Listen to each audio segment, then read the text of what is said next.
Now, with more on Iran's President Raisi as well as other recent events, fellow at the International Institute for Counterterrorism at Reichman University, Dr. Fadi Essmaeel.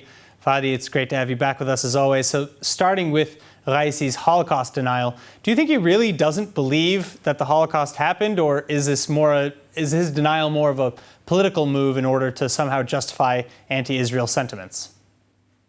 You know, I've been hearing this for all these kinds of comments for about 3 decades right now. And at this point, I don't even know, because there are such, we assume that everybody studies about the Holocaust. We assume that everybody is taught the facts. We assume that everybody knows what we know. The first time I have seen a video, like an actual film about the Holocaust, I was, I think, 4th or 5th grade. We saw all the atrocities. We assume that everybody in the world gets that kind of education.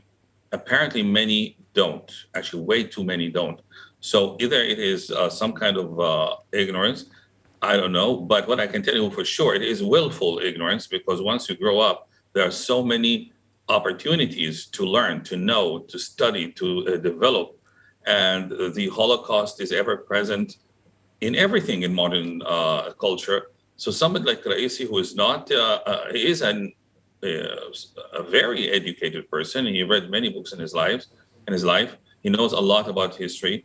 I find it hard to believe that it is not some kind of a willful acceptance of conspiracy theories and of all forms of either Holocaust denial or Holocaust minimizing. I mean, there's also this trend that is in the middle. It is not really denial as such, but it is also an attempt to dilute the meaning, both the dimensions and the meaning, the significance of this, as he said, historical event, as if it is an event, not understanding it's actually the culmination of 2,000 years worth of propaganda and hateful history. So whether it is flat out denial or whether it is an attempt to dilute the importance, of course, there's a political dimension to it, because the Holocaust, in the end, is also a political player in a sense, because it serves as an argument, if you will, or for lack of a better word, a backdrop to many historical claims by Israel and the Zionist movement. All right, well, Prime Minister Yair Lapid responded to Raisi's 60 Minutes interview in part by calling on the United Nations not to provide Raisi a platform for, quote, the butcher's lies. Should 60 Minutes have given him a platform to begin with, or do you think that the interview was fair? The interview was, in terms of, well, these are not opposites. The interview was fair in the sense that he had the chance to speak, to say whatever he thinks. And Leslie gave him all the opportunities. In that sense, it was fair. In that sense, I have an attitude that is all about freedom of speech, and let's look at every argument so that we can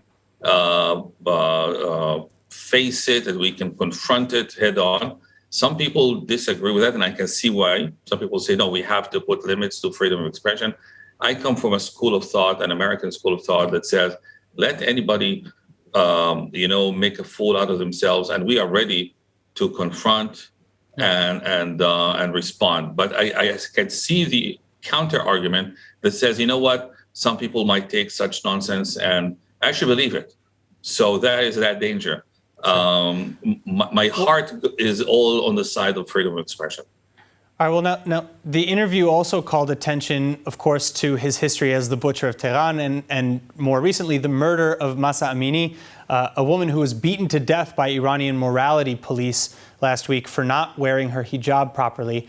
In the wake of her death, large popular protests have popped up calling for death to the dictator Khamenei, and women have been posting videos of themselves, of course, cutting their hair and refusing to wear the hijab altogether. How would you characterize the atmosphere in the streets of Iran right now and local support for the regime?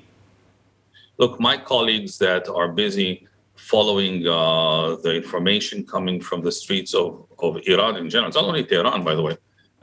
We hear things going all the way to the peripheral parts of the country.